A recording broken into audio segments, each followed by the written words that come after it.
C'est sur le butin pris à la guerre qu'il les avait consacrés pour l'entretien de la maison de Dieu.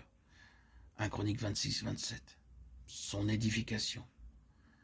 Le terme édifier est synonyme de croissance, pour amener à maturité.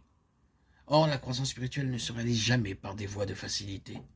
Dès que le Seigneur a révélé quelque chose de son plan en relation avec son dessein, nous sommes alors confrontés avec les forces du mal.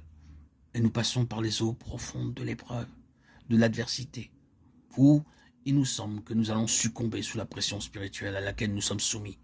Et personne ne pourra ni nous y aider, ni nous secourir, car la raison de cette lutte est en nous, en valeur et en importance spirituelle, à cause de ce qui nous a été révélé. Cependant, alors que nous sommes au cœur de ce combat, que nous résistons en demeurant fermement attachés au Seigneur, les valeurs de notre tête se développent en nous, et ce qui est vrai de son caractère le devient en nous. C'est dans la lutte que nous sommes formés, façonnés, et que se développe en nous l'endurance et la persistance. Dans la prière, et que ainsi nous sommes appelés à persévérer, alors que nous ne voyons rien se réaliser de ce qui nous a été révélé. Cette endurance à travers l'adversité à cause de ce que le Saint-Esprit a déposé en nous produit dans l'être intérieur cette foi vivante.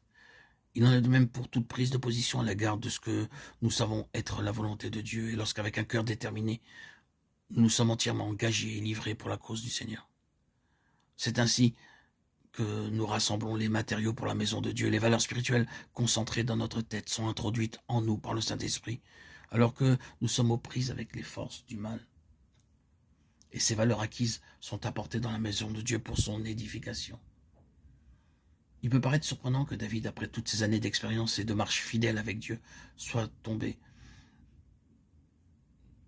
dans le péché du dénombrement, alors qu'il savait que la prépondérance de ce peuple sur les autres nations ne dépendait pas de ses qualités humaines, mais de la puissance de Dieu.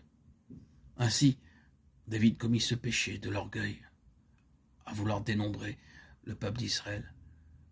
Bien qu'ils fussent passés par une sévère discipline sous la main éducative du Seigneur et que de douloureuses épreuves l'eussent frappé, ceci nous amène à voir que la croix doit agir toujours plus profondément à cause de cet élément de corruption qui est là au plus profond de nous-mêmes, et cette œuvre de séparation doit se poursuivre jour après jour en nous afin que l'homme naturel soit entièrement mis de côté.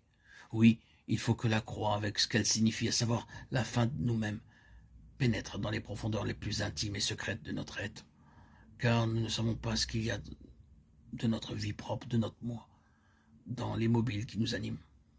C'est pourquoi le Saint-Esprit doit mettre en lumière ce qui est caché. Nous passons alors par le brisement et une profonde humiliation, car Dieu ne saurait nous introduire plus avant dans son plan et nous accorder une nouvelle révélation sans que l'homme naturel ait été entièrement mis de côté et le moi brisé